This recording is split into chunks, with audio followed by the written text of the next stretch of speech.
جگہ اسے ایک جوڑے کی حیثیت سے استعمال کر رہا ہو، تو اس میں سے یہ دو پہیوں پر گاڑی چلتی ہے، ان میں سے ایک کو ساقط کر دیں گے تو گاڑی گھومے گی، صرف آگے نہیں بڑھے گی۔ معاشرے کی صحت کا سارا دار و مدار نہیں عن المنکر پر ہے، اور تلخ کام بھی نہیں عن المنکر ہے۔ حضور سے جیسے کہلوایا گیا وَأُمِرْتُ لِأَعْدِلَ بَيْنَكُمْ، دیکھو لوگوں، میں کوئی وارث کی حیثیت سے نہیں آیا ہوں، میں آیا ہوں مجھے حکم ہوا تمہارے مابین عدل قائم کروں، ظالموں کا ہاتھ روک لوں اور مظلوموں کو ان کا حق دلواؤں۔ اب یہ بات ظاہر بات ہے ظالموں کو اچھی نہیں لگے گی، اس کے خلاف ریزنمنٹ ہوگی، اس کے خلاف جو ہے مخالفت ہوگی۔ اس اعتبار سے تو نہیں عن المنکر کی بہت اہمیت ہے۔ نحمده ونصلي على رسوله الكريم۔ اعوذ باللہ من الشیطان الرجیم، بسم اللہ الرحمن الرحیم۔ مسلم شریف کی روایت ہے، اس کے راوی ہیں حضرت عبداللہ ابن مسعود رضی اللہ تعالی عنہ۔ حضور فرماتے ہیں ما من نبی بعثہ اللہ فی امتہ قبلی الا کان لہ حواریون و اصحاب، مجھ سے پہلے اللہ نے جس نبی کو بھی اس کی امت میں مبعوث کیا، اس میں سے لازماً اس کے کچھ نہ کچھ صحابہ، کچھ نہ کچھ حواری ضرور ہوئے۔ حواری حضرت عیسیٰ کے ساتھی، وہ کہتے ہیں صحابہ حضور کے ساتھی ہیں۔ یہ حواری اور صحابہ کیا کرتے تھے؟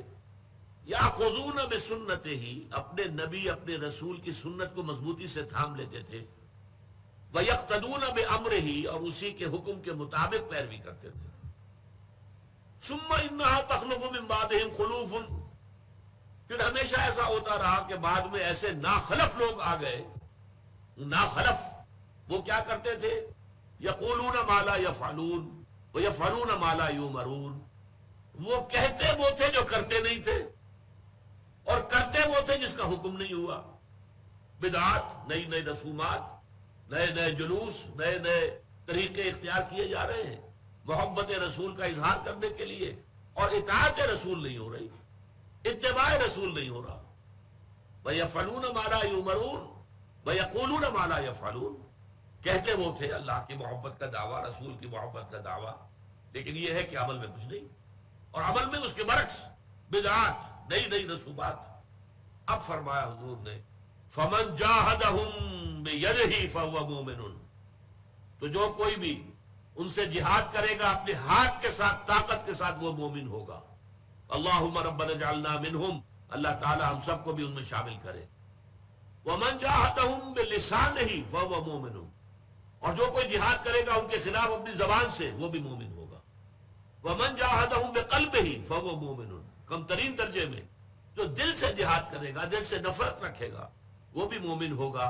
ولیس وراء ذلک من الایمان حبۃ خردل، اس کے بعد تو ایمان رائی کے دانے کے برابر بھی نہیں ہے۔ یہی خردل کا لفظ جو ہے یہ سورہ لقمان کے دوسرے رکوع میں آیا تھا، یا بنی انہا ان تک مثقال حبۃ من خردل، رائی کا دانہ۔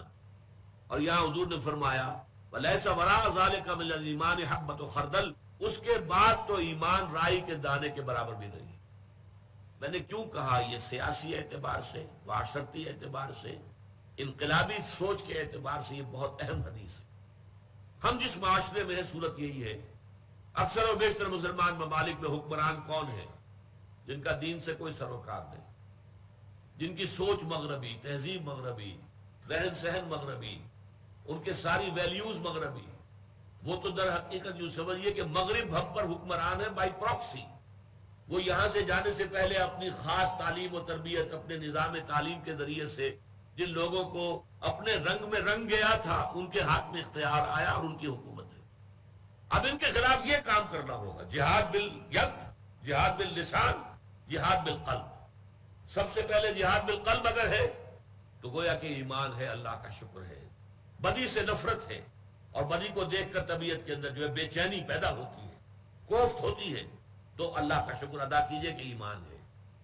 اب جہاد باللسان شروع کیجئے، مل جل کر کوشش کیجئے کہ لوگوں کو کہیں کہ یہ غلط کام مت کرو، حکومت سے بھی کہیں، جو ذرائع ابلاغ ہے ان کو استعمال کریں کہ اللہ کے لیے باز آ جاؤ، اللہ کے احکام پر چلو، یہ سود جو ہے حرام ہے، اس کے اوپر سارا بینکنگ نظام چل رہا ہے، اسے ختم کرو۔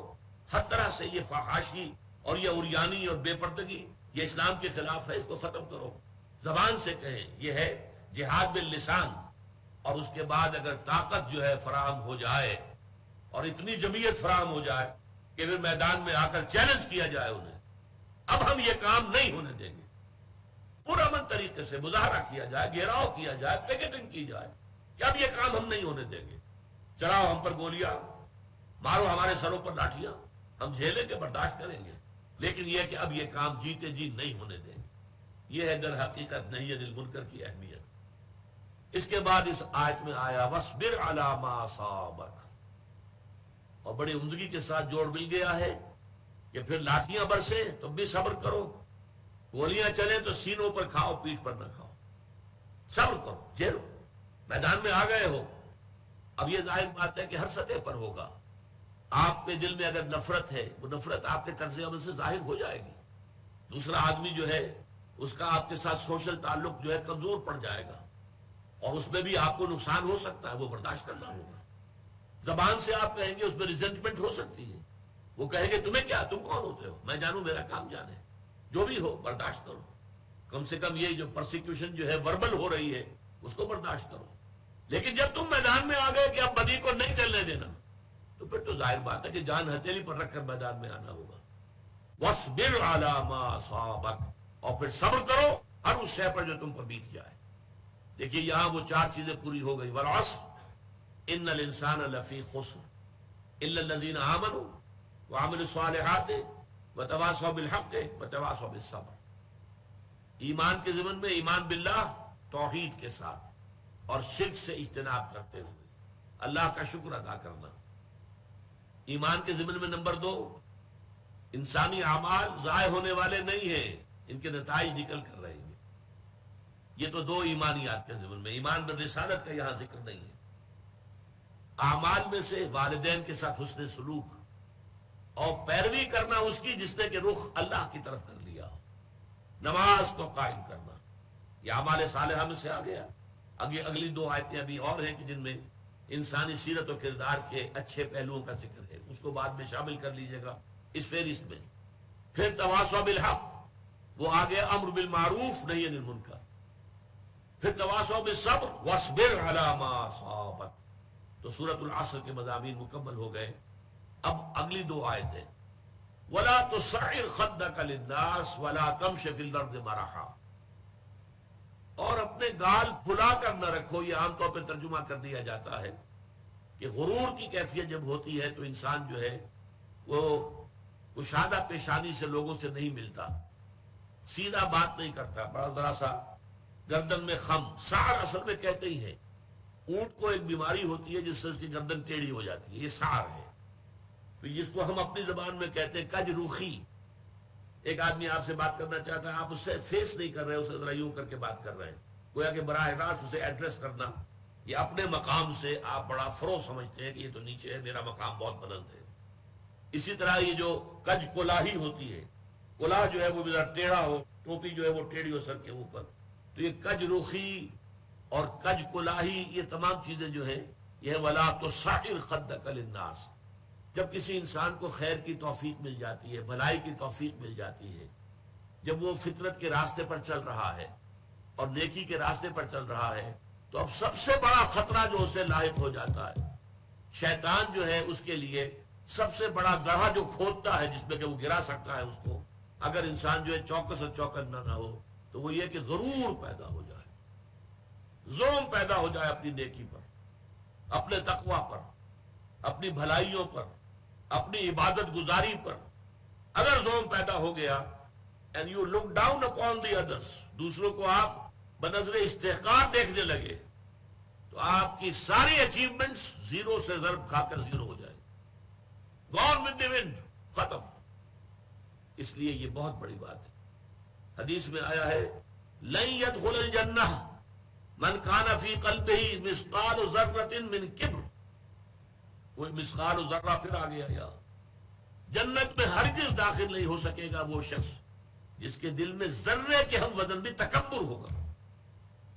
اور حدیث قدسی ہے الکبر ردائی، تکبر تو میری چادر ہے، مجھ پر راست آتی ہے۔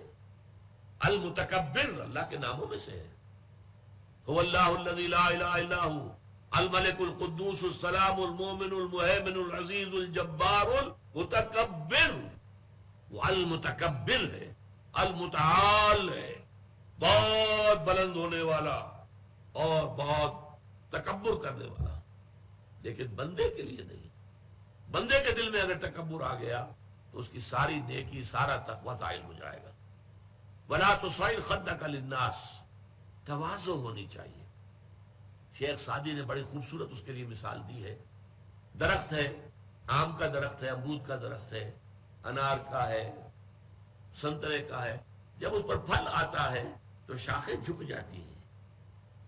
اسی طرح انسان کو اگر اللہ تعالیٰ خیر عطا کر دے، اچھے ثمرات اس کی سیرت میں، اس کے کردار میں، اس کی شخصیت میں، علم کے اعتبار سے، کردار کے اعتبار سے بھلائیاں آ جائیں، پھل آ گیا ہے، تو اب اس کو جھک جانا چاہیے، تواضع ہونا چاہیے.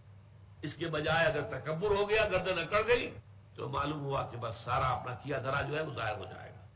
وَلَا تُصَعِّرْ خَدَّكَ لِلنَّاسِ وَلَا تَمْشِ فِي الْأَرْضِ مَرَحًا، اور زمین میں اتراتے ہوئے نہ چلو. اکڑ کر چلنا، اترا کر چلنا.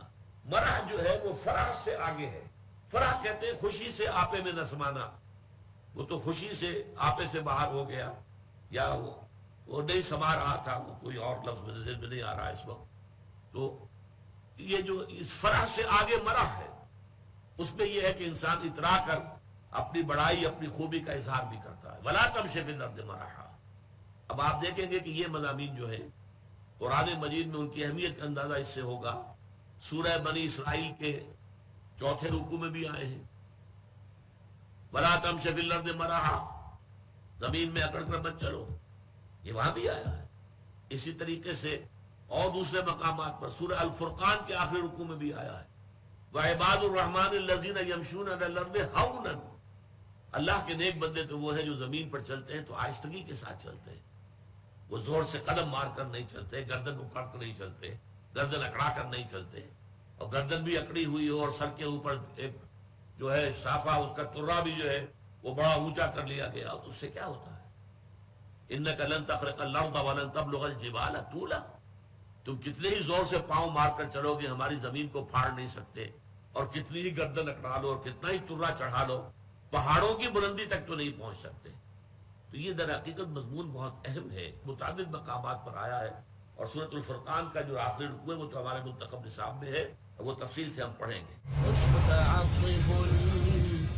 تو وَلَا تُصَعِّرْ خَدَّكَ لِلنَّاسِ وَلَا تَمْشِ فِي الْأَرْضِ مَرَحًا إِنَّ اللَّهَ لَا يُحِبُّ كُلَّ مُخْتَالٍ فَخُورٍ.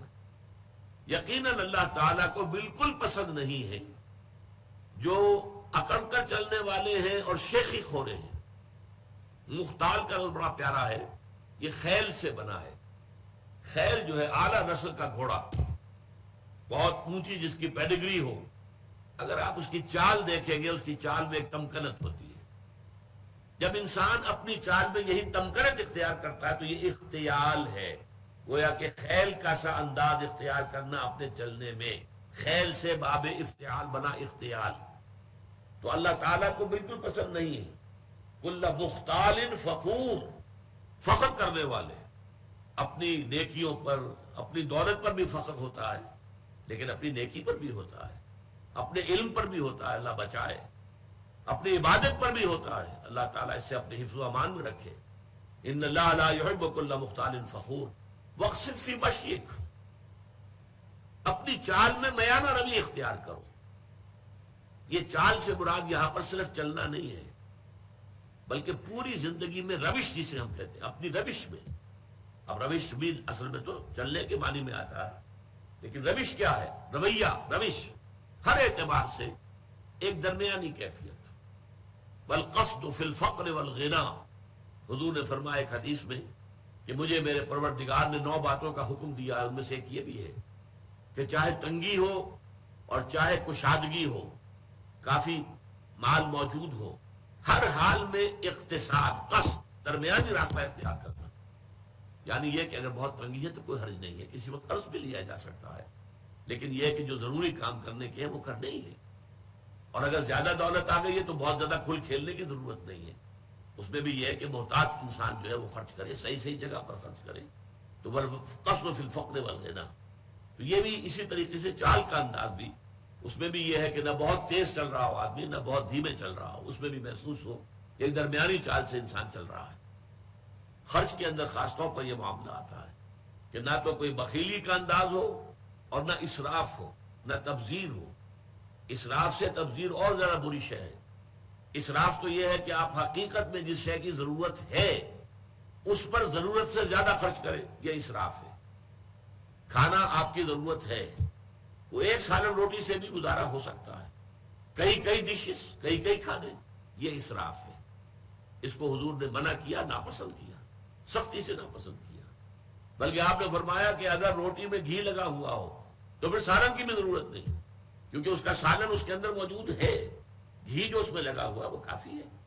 آپ اس کو حلق سے اتارنے کے لیے بڑی آسانی کے ساتھ نرم ہو جاتی ہے روٹی، سالن کی ضرورت یہی ہوتی ہے نا۔ تو اس حوالے سے اس میں جو ہے اسراف نہ ہو، اور تبذیر جو ہے یہ بہت بڑا گناہ ہے۔ نمود و نمائش کے لیے، دکھاوے کے لیے، اپنی دولت کا اظہار کرنے کے لیے اور مال خرچ کرنا جہاں کوئی ضرورت نہیں۔ بچی کی شادی ہے تو کوٹھی پوری بقع نور بنی ہوئی ہے، بجلی خرچ ہو رہی ہے، یہ ہو رہا ہے، اس کے اوپر کتنا خرچ ہو رہا ہے، کائے کے لیے؟ یہ سب نمائش، نمود، اور اس کا جو نتیجہ نکلتا ہے کہ اسی کوٹھی کے اندر کوئی باورچی ہوگا، کوئی جو ہے وہ ان کا شوفر ہوگا، کوئی چوکیدار ہوگا، ان کی بچیاں جو ہے ہو سکتا ہے کہ وہ بوڑھی ہو رہی ہوں گھر میں بیٹھی ہوئی، اور ان کے ہاتھ پیلے نہیں ہو سکتے کہ کوئی بنیادی ضرورت کی چیزیں بھی فراہم نہیں ہے۔ ان کے دلوں میں محبت پیدا ہوگی سیٹھ صاحب کے لیے، یا یہ کہ نفرت پیدا ہوگی، نفرت اور غصہ۔ اسی لیے پھر جب کے زمانے میں سرخ جھنڈے بہت لاہور کی سڑکوں پہ نظر آئے تھے تو دولت مند لوگوں کو بڑا خوف ہو گیا تھا کہ یہ لوگ جو ہے یہ ہمارے پیٹ چاک کریں گے، ہمارے پیٹ پھاڑیں گے۔ یہ نفرتیں پیدا ہوتی ہیں۔ اسی لیے کہا گیا ان المبذرین کانوا اخوان الشیاطین۔ یہ سورہ بنی اسرائیل میں یہ بھی ہمارے منتخب نصاب میں درس آ جائے گا کہ یہ جو نمود و نمائش کے لیے دولت اڑانے والے لوگ ہیں یہ تو شیطانوں کے بھائی ہیں۔ وَكَانَ الشَّيْطَانُ لِرَبِّهِ كَفُورًا، اور یقیناً شیطان جو ہے وہ اپنے پروردگار کے لیے، اپنے مالک اور رب کے حق میں بہت ہی ناشکرا تھا۔ وَاقْصِدْ فِي مَشْيِكَ وَاغْضُضْ مِنْ صَوْتِكَ، اور اپنی آواز کو پست رکھو۔ اس کے کیا معنی ہے؟ آواز کا پست رکھنا ایک تو یہ کہ عام گفتگو میں بھی خام خواہ انسان زیادہ بلند آواز سے نہ بولے بلکہ دھیمے انداز میں گفتگو کی جائے۔ لیکن ایک خاص موقع ہوتا ہے، آپ کا کسی سے کوئی آرگومنٹ ہو رہا ہے، کوئی بحث ہے، کوئی حجت بازی ہو رہی ہے، اور جب آپ دیکھتے ہیں کہ آپ دلیل کے اعتبار سے کمزور پڑ گئے ہیں تو آپ اپنی آواز بلند کر دیتے ہیں۔ یعنی یہ کہ دلیل کے اندر جو کمی پڑ گئی ہے اسے کمپنسیٹ کرتے ہیں کہ آواز کا والیوم بڑھا دیا۔ یہ در حقیقت شے ہے جو یہاں پر بیان کی جا رہی ہے کہ خواب کا بلند آوازی کے ذریعے سے کسی کو مرعوب کرنے کی کوشش کرنا یہ غلط ہے۔ آپ جو ہے اپنی بات کے وزن کے اعتبار سے، وہ اگر عقلی اعتبار سے وزندار بات ہے تو اس سے منوائیے، اس کے دلیل کے اعتبار سے، ورنہ یہ ہے کہ ہر حال میں پست آواز رکھنا بھی اچھا نہیں ہے۔ بعض مواقع ایسے ہوتے ہیں، مثلا یہ کہ میں آپ کو حدیث سنا رہا ہوں کہ حضور صلی اللہ علیہ وسلم، ظاہر بات ہے کہ حضور کے طرز عمل کے بعد تو کسی چیز کو کوسچن نہیں کیا جا سکتا۔ حضور جب خطبہ دیتے تھے، اب آپ کے علم میں ہے کہ دو طرح کے مقررین ہوتے ہیں۔ ایک مقرر وہ ہے جو لیکچرز دے رہے ہوتے ہیں، بڑے دھیمے دھیمے انداز میں بات چل رہی ہے، مربوط ہے، مسلسل۔ ایک ہے جو ذرا جوش کے انداز میں، جسے ہم خطابت کہتے ہیں، اوریشن، اوریٹری۔ ایک ہے لیکچر، ایک ہے اوریٹری۔ تو حضور کا خطاب جو تھا وہ اوریٹری کی نوعیت کا تھا، اور حدیث میں جو الفاظ آتے ہیں یہ مسلم شریف کی روایت ہے عن جابر ابن عبداللہ انصاری رضی اللہ تعالی عنہ، اور ان سے یہ دو طرق سے مروی ہے یہ روایت کہ نبی اکرم جب خطبہ دیتے تھے اذا خطب احمرت عیناہ، تو آپ کی دونوں آنکھیں سرخ ہو جاتی تھی، وعلا صوتہ، اور آپ کی آواز بہت بلند ہو جاتی تھی، واشتد غضبہ، اور آپ غضبناک ہو جاتے تھے، حتیٰ کانہ منذر جیش، ایسا ہوتا تھا جیسے کہ کسی لشکر کو پھر ڈرایا جا رہا ہے، یقول صبحکم ومساکم، کہ دیکھو تمہارا دشمن یا تو صبح تم پر چھاپا مارے گا یا شام کو تم پر چھاپا مارے گا۔ تو جس طریقے سے کہ اسے ڈرایا جاتا ہے اور خبردار کیا جاتا ہے اور جوش کے ساتھ اور جذبے کے ساتھ، تو حضور کا جو انداز ہے وہ در حقیقت خطابت کا یہ تھا۔ اس پہلو سے یہ ہے کہ یہ چیز مستقل نہیں ہے، البتہ یہ ہے کہ عام طور پر بلند آوازی کو اپنا وصف بنا لینا۔ تو اس کے بعد جو فرمایا ان انکر الاصوات لصوت الحمید۔ اب یہ بھی دیکھیے قرآن مجید کا ایک خاص انداز ہے، اسی رکوع میں ہم نے منکر اور معروف یہ دو اصطلاحیں دیکھی، وامر بالمعروف ونہی عن المنکر۔ اس منکر سے انکر کا لفظ یہاں آ گیا، ان انکر الاصوات لصوت الحمیر۔ سب سے زیادہ ناپسندیدہ آواز گدھے کی آواز ہے۔ بلند تو بڑی ہوتی ہے، ڈیچو ڈیچو جب وہ کرتا ہے تو، لیکن یہ کہ کسی بھی انسان کو وہ اچھی لگتی ہے آواز، کسی کو اچھی نہیں لگتی۔ تو آواز کی محض بلندی جو ہے اس کا حسن نہیں ہے، جہاں بلندی کی ضرورت ہو وہاں پر ہو، لیکن یہ کہ عام طور پر گفتگو میں آواز جو ہے وہ پست رہے، اور یہ ہے کہ انسان گفتگو کرے تو اپنے دلیل پر، اپنے موقف کے عقلی طور پر مضبوط ہونے پر اپنا جو ہے وہ انحصار اور دار و مدار رکھے، نہ کہ آواز پر اپنا دار و مدار رکھے۔ بہرحال یہ جو دو آیتیں ہیں آخر کی اس رکوع کی، ان میں تواضع اور تکبر کا ازالہ، تواضع جو انسان میں پیدا ہوتی ہے وہ اس سے، اس کا عملی میں آپ کو نسخہ بتا رہا ہوں، انسان اپنے عیبوں پر نگاہ رکھے، اپنی بھلائیوں پر نہ زیادہ نگاہ جمائے، اپنی کوتاہیوں۔ کون شخص کامل ہے؟ کامل کوئی نہیں ہے، کسی نہ کسی پہلو سے کوئی خامی، کوئی کمی کہیں نہ کہیں تو ہے، اس پر نگاہ جمائے رکھے، تو اس سے یہ ہے کہ تکبر پیدا نہیں ہوگا، تواضع پیدا ہوگا، انسان کے اندر حلم پیدا ہوگا، اور تکبر کا ازالہ اس سے ہوتا ہے۔ انسان اس کائنات کی وسعتوں کا، اس کی پہنائیوں کا ذرا تصور کرے، اس پوری کائنات میں میری حیثیت کیا ہے؟ ایک نقطے کے برابر بھی نہیں، نقطہ بھی بڑی شے ہے، کیا حیثیت ہے ہماری؟ اور اس کے لیے وہ جو میں نے ابھی آپ کو تمثیل سنائی، انک لن تخرق الارض ولن تبلغ الجبال طولا، کتنا ہی زمین پہ پاؤں پٹک پٹک کر چلو تم ہماری زمین کو پھاڑ نہیں سکتے، اور کتنا ہی گردنوں کو اکڑا لو اور کتنے ہی ان پر ترے اور چڑھا لو تم ہمارے پہاڑوں کے برابر نہیں ہو سکتے۔ تو یہ در حقیقت اپنی جو بھی کمی ہے، اپنے آپ کو انسان سمجھے کہ میں بہت حقیر انسان ہوں، اس کائنات کے لیے میری حیثیت کیا ہے۔ ہاں، اللہ تعالیٰ کی نظر کرم اگر ہو اور اللہ تعالیٰ میری خطاؤں سے درگزر فرمائے تو بہت بڑا کامیابی کا معاملہ ہو جائے گا، ورنہ تو یہ ہے کہ ہر وقت انسان کو ڈرتے رہنا چاہیے، اپنی کوتاہیوں اور کمزوریوں کے اوپر نگاہ رکھنی چاہیے۔ اس سے یہ ہے کہ تکبر ہرگز پیدا نہیں ہوگا، بلکہ اللہ تعالیٰ کے جناب میں عز اور انکساری جو ہے، جس کی کہ ہمیں حدیث کے اندر ایسی ایسی مثالیں ملتی ہیں۔ حضور اپنے اس مقام رفیع کے باوجود، سید المرسلین، حبیب رب العالمین، اپنے اس مقام پر بھی جب اللہ سے مخاطب ہوتے تھے تو ایک دعا ہے جو میرا کتاب چاہے مسلمانوں پر قرآن مجید کے حقوق، اس کے آخر میں نے وہ دعا درج کی ہے، اللہم انی عبدک، اے اللہ میں تیرا بندہ ہوں، وابن عبدک، میرا باپ بھی تیرا ایک غلام تھا، وابن امتک، میری ماں بھی تیری ایک ادنا کنیز تھی، فی قبضتک، میں تیرے قبضہ قدرت میں ہوں، ناصیتی بیدک، میری پیشانی تیرے ہاتھ میں ہے، جدھر چاہے لے جائے، ماضٍ فی حکمک، اور میرے پورے وجود میں تیرا حکم جاری و ساری ہے، عدل فی قضاؤک، اور میرے بارے میں جو فیصلہ تو کرے وہ عدل پر مبنی ہو۔ یہ انداز محمد الرسول اللہ کا اپنے پروردگار سے تخاطب کا تھا۔ مشفق متعطف، وَإِذْ قَالَ لُقْمَانُ لِابْنِهِ وَهُوَ يَعِظُهُ يَا بُنَيَّ لَا تُشْرِكْ بِاللَّهِ إِنَّ الشِّرْكَ لَظُلْمٌ عَظِيمٌ۔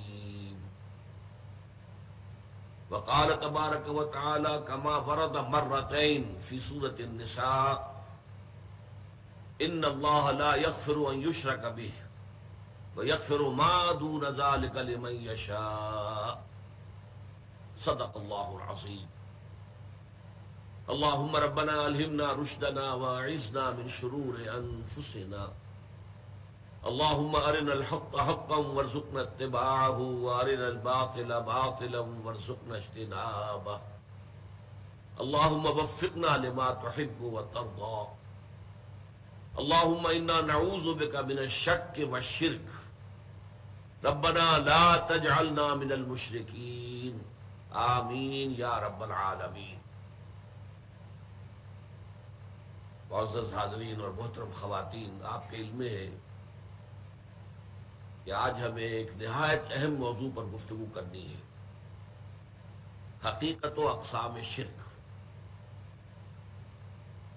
آپ کے علم میں ہے کہ اسلام دین توحید ہے، اور توحید کی ضد یا اس کا اینٹونیم یا اس کا مخالف شرک ہے۔ تو واقعہ یہ ہے کہ اگر انسان غور سے کام لے، تدبر کرے اور بصیرت کے ساتھ باتوں پر غور کر سکے، تو اسے یہ معلوم ہو جائے گا کہ ہمارے دین کی روح سے جو بھی خیر ہے، بھلائی ہے، حق ہے، خواہ اس کا تعلق عقائد سے ہو، نظریات سے ہو، خیالات سے ہو، افکار سے ہو، اعمال سے ہو، اخلاق سے ہو، وہ سب در حقیقت نقطہ توحید کی تفسیریں ہیں۔ ان سب کا تعلق کہیں نہ کہیں جا کر جو شجرہ طیبہ ہے توحید کا، اسے جڑ جائے گا۔ یہ سب کرونریز ہیں اصول توحید کی۔ اور اس کے برعکس شر، گمراہی، باطل، چاہے وہ خیالات سے متعلق ہو، نظریات و افکار سے متعلق ہو، عقائد سے متعلق ہو، یا اعمال سے متعلق ہو، اخلاق سے متعلق ہو، نیتوں سے متعلق ہو، شر جو بھی ہے وہ در حقیقت شجرہ خبیثہ جو شرک کا ہے اسی کے ثمرات ہیں۔ اس کا تعلق کہیں نہ کہیں جا کر شرک سے جڑ جائے گا۔ یہ جو ہماری آج کی گفتگو ہے، جو شاید 3 یا 4 نشستوں میں مکمل ہو سکے گی، یہ ہمارے مطالعہ قرآن حکیم کے منتخب نصاب کا جو درس ثالث تھا، سورہ لقمان کے دوسرے رکوع پر مشتمل، یہ اس کے ضمیمے کی حیثیت رکھتا ہے، اس لیے کہ اس میں حضرت لقمان کی پہلی جو نصیحت اپنے بیٹے کے نام آئی، یا بنی لا تشرک باللہ ان الشرک لظلم عظیم، اے میرے بچے اللہ کے ساتھ شرک ہرگز مت کیجو، اس لیے کہ شرک بہت بڑا ظلم ہے، بہت بڑا ظلم ہے۔ اور یہ میں آپ کو بتا چکا ہوں کہ شرک میں یہ ظلم 2 میں سے ایک شکل اختیار کرتا ہے، یا تو اللہ تعالیٰ کو اس کے مقام رفیع سے گرا کر کسی اعتبار سے مخلوقات کی صف میں لا کر کھڑا کر دیا جاتا ہے، یہ بھی ظلم ہوا، اور یا مخلوقات میں سے کسی کو اٹھا کر محبت کے غلوم میں، عقیدت کے غلوم میں، مخلوق میں سے کسی ہستی کو اٹھا کر اور کسی پہلو سے، کسی اعتبار سے اللہ کے برابر کر دیا، یہ بھی ظلم ہے۔ امام راغب رحمۃ اللہ علیہ نے لفظ ظلم کی تشریح کی ہے، وضع الشیء فی غیر محلہ، کسی شے کو اس کے اصل مقام سے ہٹا دینا، اور یہ کسی شے کو اس کے اصل مقام سے ہٹا دینا اما میں نقصان، یا تو اس میں کوئی کمی کر دینا، او زیادت، یا کوئی زیادتی کر دینا، وَإِمَّا بِعُدُولٍ عَنْ وَقْتِهِ وَمَكَانِهِ، یا اس شے کا جو وقت ہے معین اور جو اس کا مرتبہ اور مکان ہے، یہ اس میں ظرف کے دونوں پہلو آ گئے، ظرف زمان، ظرف مکان، اس میں اس کے اصل مقام سے اسے ہٹا دینا۔ تو ان الشرک لظلم عظیم۔ پھر میں آپ کو بتا چکا ہوں سورہ نساء میں 2 مرتبہ یہ آیت آئی جو میں نے آج بھی تلاوت کی ہے آغاز میں، ان اللہ لا یغفر ان یشرک بہ، یہ آیت نمبر 48 اور 116 یہ آیات ہیں سورہ نساء کی۔ اللہ تعالیٰ فرماتے ہیں ان اللہ لا یغفر ان یشرک بہ، اللہ اس سے تو ہرگز معاف نہیں فرمائے گا کہ اس کے ساتھ شرک کیا جائے، وَيَغْفِرُ مَا دُونَ ذَلِكَ لِمَن يَشَاءُ، البتہ جو بھی اس سے کمتر ہوگا اس کو اللہ تعالیٰ بخش دے گا جس کو چاہے گا۔ اس میں بھی یہ واضح رہنا چاہیے کہ یہ اوپن لائسنس نہیں ہے کہ باقی سارے گناہ بخش دیے جائیں گے، لازماً نہیں، امید کی جا سکتی ہے۔ شرک سے بھی آدمی اس کے گناہ کے عذاب سے بچ سکتا ہے اگر توبہ کر لے، مرنے سے پہلے پہلے توبہ کرنے کی توفیق ہو گئی تو بچ جائے گا، لیکن بغیر توبہ کے شرک سے بچنے کا کوئی سوال نہیں، اس کے عذاب سے، اس کی سزا سے۔ لیکن بقیہ جو گناہ ہے، کسی کی نمازوں میں کمی رہ گئی ہے، کسی کے روزوں میں کمی رہ گئی ہے، کسی کے کوئی اور کوتاہی ہو گئی ہے، تو وہ اللہ تعالیٰ خاص طور پر اپنے حقوق کا جو معاملہ ہے، حقوق اللہ، اس میں یہ جس شخص کو چاہے گا پوری فراخ دلی کے ساتھ معاف فرما دے گا، اس کی امید کی جا سکتی ہے۔ یہ تو ایک پہلو ہوا شرک کی اہمیت کا کہ اللہ تعالیٰ نے فرما دیا صاف صاف کہ اس کو میں نہیں بخشوں گا، نہیں معاف کروں گا۔ کانورسلی اسی بات کو قرآن اس طریقے سے واضح کرتا ہے کہ کسی انسان کے لیے، کسی بشر کے لیے سب سے بڑی صنعت، سب سے بڑا سرٹیفکیٹ، سب سے بڑا ٹیسٹیمونیل یہ ہے اللہ کی طرف سے کہ اللہ یہ مان لے کہ میرا یہ بندہ مشرک نہیں ہے۔ جو شرک سے بچ گیا گویا کہ وہ بہت بلند مقام پر پہنچ گیا۔ شرک سے جملہ اعتبارات سے بچ جانا، یہ نہیں کہ ایک شکل بت پرستی کی تھی وہ چھوڑ دی، لیکن اور پرستشیں جاری ہے، دولت کی پرستش جاری ہے، اس میں حلال اور حرام کی تمیز ہے ہی نہیں، تو یہ اگر جاری ہے تو وہ معاملہ اور ہے۔ لیکن جو شخص ہر نوع کے شرک سے بچ گیا، یہ گویا کہ بلند ترین مقام ہے انسانیت کا، اس سے اونچا مقام اور کوئی نہیں۔ یہی وجہ ہے کہ آپ قرآن مجید پڑھتے ہیں، تلاوت کرتے ہیں، حضرت ابراہیم علیہ السلام کا جہاں ذکر آتا ہے، ان کے محامد اور ان کے محاسن، ان کے مقامات بلند جو مختلف امتحانات میں سے وہ گزرے ہیں، ان کا تذکرہ کر کے آخری بات جو کہی جاتی ہے وَمَا كَانَ مِنَ الْمُشْرِكِينَ، ابراہیم مشرکوں میں سے نہیں تھے، وہ ہر نوع کے شرک سے پاک ہو چکے تھے، ان کا دامن کسی بھی نوع کے شرک سے ملوث نہیں تھا۔ حالانکہ حضرت ابراہیم کا آپ کو معلوم ہے مقام کیا ہے، ایک طرف تو آپ کو معلوم ہے وہ ابو الانبیاء ہے، ان کی اولاد میں سینکڑوں نبی پیدا ہوئے، سارے انبیاء بنی اسرائیل انہی کی نسل میں سے ہیں نا۔ اسرائیل کون تھے؟ حضرت ابراہیم کے پوتے، حضرت یعقوب ابن اسحاق ابن ابراہیم علیہ السلام، ان کی نسل میں جتنے بھی آئے۔ پھر سید المرسلین، آخر الانبیاء، خاتم النبیین محمد الرسول اللہ، وہ بھی حضرت ابراہیم کی نسل میں سے آئے، حضرت اسماعیل کی اولاد۔ تیسری شاخ ایک اور تھی حضرت ابراہیم کی اولاد کی، بنی قطورہ، ان میں بھی انبیاء آئے، جن میں سے ایک کا نام بہت مشہور ہے حضرت شعیب علیہ السلام۔ تو سینکڑوں انبیاء، ابو الانبیاء ہیں یہ۔ پھر اللہ تعالیٰ کے ساتھ ان کی نسبت کیا ہے؟ خلیل اللہ، واتخذ اللہ ابراہیم خلیلا، یہ سورہ نساء ہی میں آیت نمبر 125 میں فرمایا گیا، اللہ نے ابراہیم کو تو اپنا خلیل بنا دیا، دوست بنا دیا۔ تیسرے یہ کہ فرمایا امام الناس سے، انی جاعلک للناس اماما، اے ابراہیم میں تمہیں تمام نوع انسانی کے لیے امام بنانے والا ہوں۔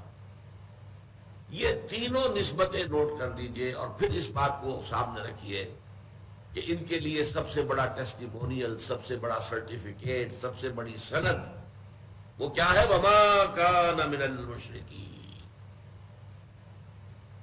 البتہ اب آئیے اس شرک کی ہمہ گیری کا کیا عالم ہے۔ ایک تو قرآن مجید میں ہی سورہ یوسف میں فرمایا گیا، آیت نمبر 106 ہے، وَمَا يُؤْمِنُ أَكْثَرُهُمْ بِاللَّهِ إِلَّا وَهُمْ مُشْرِكُونَ۔ جو لوگ اللہ کے ماننے والے ہیں، اللہ پر ایمان رکھتے ہیں، ان کی عظیم اکثریت بھی مشرکین پر مشتمل ہے۔ وَمَا يُؤْمِنُ أَكْثَرُهُمْ بِاللَّهِ، اور ان میں کی اکثریت نہیں ایمان رکھتی اللہ پر، إِلَّا وَهُمْ مُشْرِكُونَ، مگر یہ کہ کسی نہ کسی نوع کے شرک میں بھی مبتلا ہو۔ یہ ہے اصل موضوع ہمارا آج کا، کہ ہم پہچان سکیں شرک کن کن حالتوں میں آتا ہے۔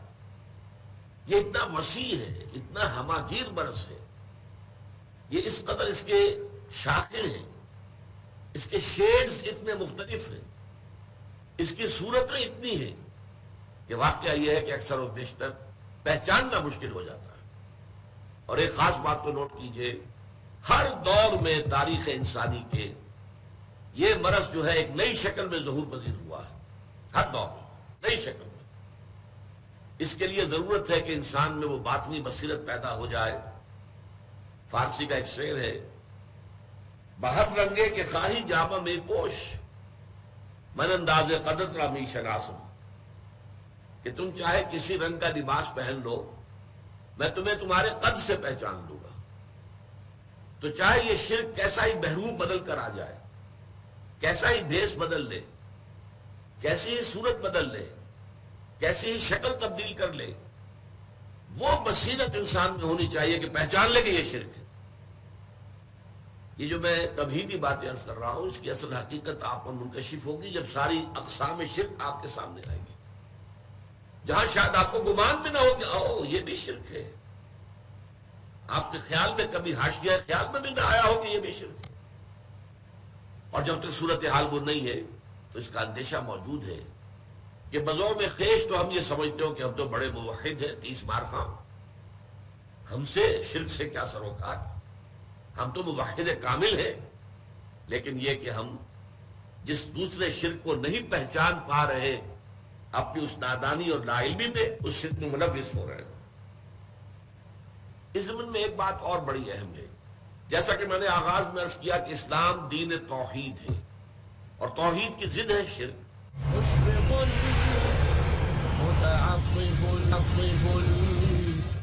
وَمَا يُؤْمِنُ أَكْثَرُهُمْ بِاللَّهِ، اور ان میں کی اکثریت نہیں ایمان رکھتی اللہ پر، إِلَّا وَهُمْ مُشْرِكُونَ، مگر یہ کہ کسی نہ کسی نوع کے شرک میں بھی مبتلا ہو۔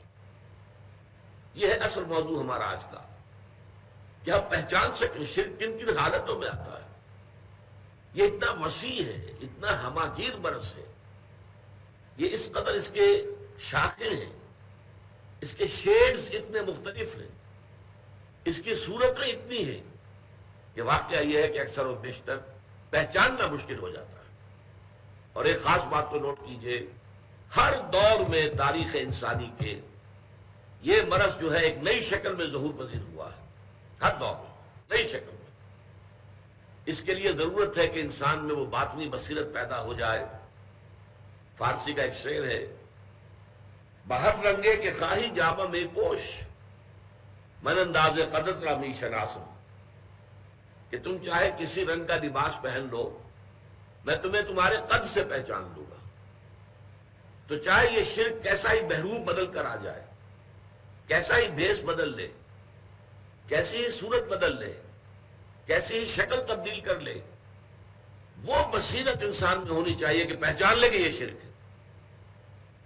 یہ جو میں توحیدی باتیں عرض کر رہا ہوں، اس کی اصل حقیقت آپ پر منکشف ہوگی جب ساری اقسام شرک آپ کے سامنے آئیں گی، جہاں شاید آپ کو گمان بھی نہ ہو کہ او یہ بھی شرک ہے، آپ کے خیال میں کبھی حاشیہ خیال میں بھی نہ آیا ہو کہ یہ بھی شرک ہے۔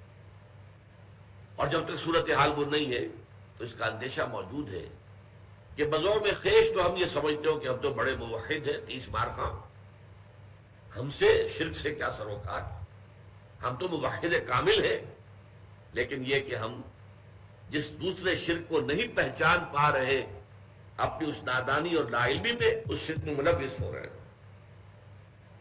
اس ضمن میں ایک بات اور بڑی اہم ہے، جیسا کہ میں نے آغاز میں عرض کیا کہ اسلام دین توحید ہے، اور توحید کی ضد ہے شرک۔ تو ایک بات جان لیجئے، کوئی مسلمان جان بوجھ کر مشرک نہیں ہو سکتا، کبھی نہیں ہوگا۔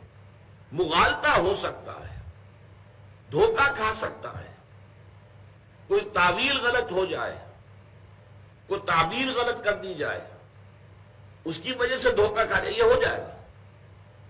لیکن جان بوجھ کر شرک کرنا، اس لیے کہ ظاہر بات ہے کہ مسلمان کا خمیر جس مٹی سے اٹھا ہے، اور ظاہر بات ہے قرآن مجید پر اس کا ایمان ہے، جس درجے شدت کے ساتھ، تکرار کے ساتھ، اعادے کے ساتھ شرک کی نفی کی گئی ہے، اس کے ہوتے ہوئے اس کے پیش نظر یہ گمان نہیں کیا جا سکتا کوئی مسلمان کوئی کلمہ گو جان بوجھ کر شرک میں ملوث ہوگا. یہ میں زور دے کر اس لیے کہہ رہا ہوں کہ ہمارے معاشرے میں ہے شرک میں ملوث لوگ ہیں. اس لیے کہ مشرکین کی 3 اقسام ہیں، سمجھ لیجئے. ایک مشرک بغیر کتاب، ہندو ہو یا کوئی اور ہو جن کے پاس کوئی آسمانی کتاب نہیں ہے، وہ شرک کرتے ہو.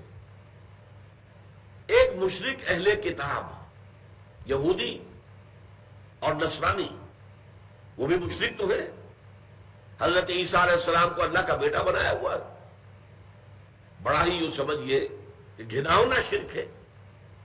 لیکن آپ کو معلوم ہے کہ ایک ہندو لڑکی سے مسلمان شادی نہیں کر سکتا، عیسائی لڑکی سے کر سکتا، چاہے وہ عیسائیت پر قائم رہے. ایک تو بات یہ ہے وہ مسلمان ہو جائے تب تو کوئی سوال ہی نہیں، کوئی رکاوٹ ہی نہیں. لیکن وہ عیسائیت پر قائم رہے تب بھی شادی ہو سکتی. پہلے کتاب کے ساتھ، کتابیہ کے ساتھ شادی کی اجازت ہے.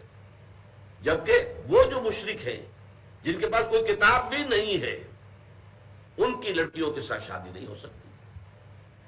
تیسرے درجے میں مسلمان مشرک، مسلمان ہیں لیکن یہ کہ کسی شرک کے اندر ملوث ہے. ان کو بڑی حکمت کے ساتھ سمجھانے کی ضرورت ہے. ان پر فتویٰ لگا دیا جائے تو اس سے اصلاح کا کوئی امکان نہیں. ان کو اگر آپ کسی بھی پہلو سے ان کی بے عزتی کریں، ان کی توہین کریں، انہیں مشرک کہیں، تو آپ کی طرف ان کا کوئی رجحان پیدا ہوگا ہی نہیں. آپ کی بات تو سنے نہیں. تو ادعو الی سبیل ربک بالحکمت والموعظۃ الحسنۃ وجادلھم باللتی احسن. ایسے لوگوں کو شرک سے بچانے کے لیے بڑی حکمت کی ضرورت ہے، بڑی دانائی کی ضرورت ہے، بڑی بصیرت باطنی کی ضرورت ہے. اور اس میں وعظ بھی ہو تو بہت ہی عمدہ، بہت اعلیٰ، بہت نرم، بہت اچھے انداز میں، موعظۃ الحسنہ. ان کے جذبات کو برانگیختہ نہ کیا جائے.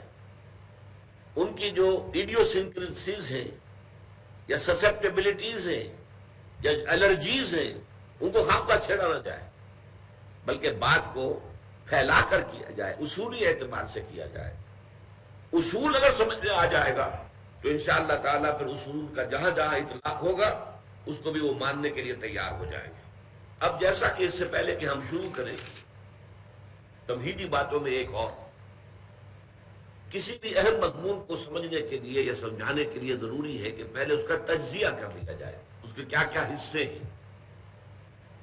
شرک کی بھی تقسیم کی گئی ہے مختلف طریقوں سے. مثلا ایک شرک جلی، اس کے مقابلے میں شرک خفی. جلی تو یہ ہے کہ صاف نظر آ رہا ہے کہ یہ شرک ہے. کوئی شخص بت کے سامنے سجدہ کر رہا ہے، صاف نظر آ گیا شرک ہے. اور خفی یہ ہے جسے کہ ہم بعد میں پڑھیں گے تفصیل کے ساتھ، کہ انسان میں ریاکاری ہے. کہ اگر تم نماز پڑھ رہے ہو اور تم یہ دیکھو کہ کوئی شخص تمہیں دیکھ رہا ہے تو تم سجدہ لمبا کر دو تو یہ شرک ہے. پہلے تمہارا سجدہ فرض کیجئے 10 سیکنڈ کا تھا. جب تم نے دیکھا کہ کوئی تمہیں دیکھ رہا ہے تو اب اس کے اوپر اپنے تقوی، اپنے تدین، اپنی نیکی کا روب جھاڑنے کے لیے اب آپ نے 5 سیکنڈ کا اضافہ کر دیا، 15 سیکنڈ کا سجدہ کیا. یہ 5 سیکنڈ کس کو سجدہ کیا آپ نے؟ یہ اللہ کے لیے نہیں ہے، یہ اس شخص کو دکھانے کے لیے. یہ شرک خفی ہے. ظاہر بات ہے کہ اس کو ہم دیکھ نہیں سکتے، اس پر فتویٰ نہیں لگ سکتا. یہ دل کا معاملہ ہے، اندر ہی اندر کا معاملہ ہے. اس میں صرف واضح و نصیحت کی جائے گی، سمجھایا جائے گا کہ دیکھو بھائی یہ بھی شرک ہے. حضور نے فرمایا کہ شرک خفی کو پہچاننا اتنا مشکل ہے. ذرا آپ دیکھیے تمثیل، جتنا کہ کسی گھپ اندھیری رات کے اندر کسی سیاہ پتھر پر چلنے والی سیاہ چیونٹی کو دیکھنا مشکل ہے. کیا کیا چیزیں جمع کر دی حضور نے ایک تشبیہ کے اندر. رات انتہائی سیاہ ہے، پتھر انتہائی سیاہ ہے، اور اس پر سیاہ رنگ کی ایک چیونٹی چل رہی ہے، دیکھنا ممکن ہے؟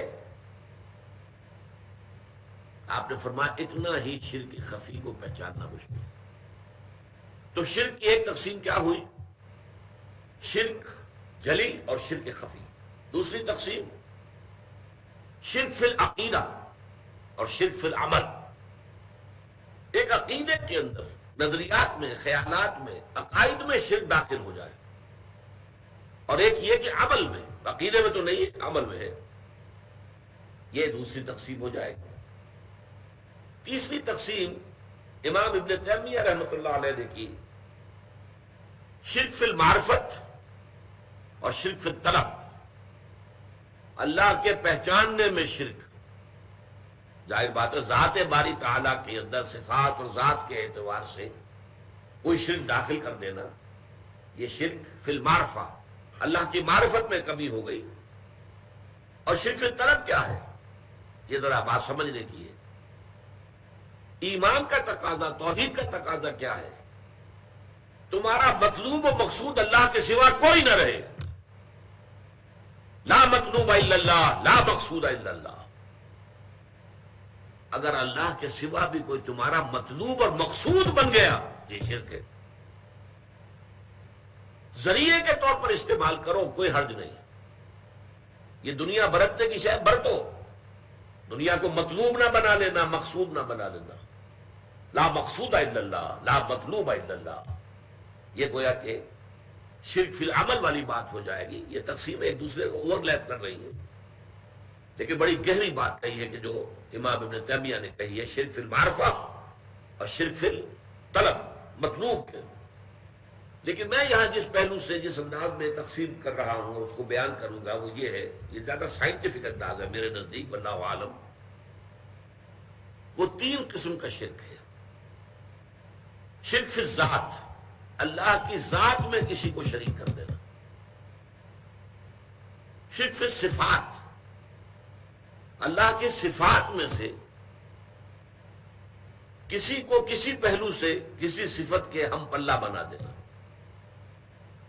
شرک فی الحقوق، جو اللہ کے حقوق ہیں ان میں کسی اور کو شامل کر دینا. شرک فی الذات، شرک فی الصفات، شرک فی الحقوق. رب رحیم مشفق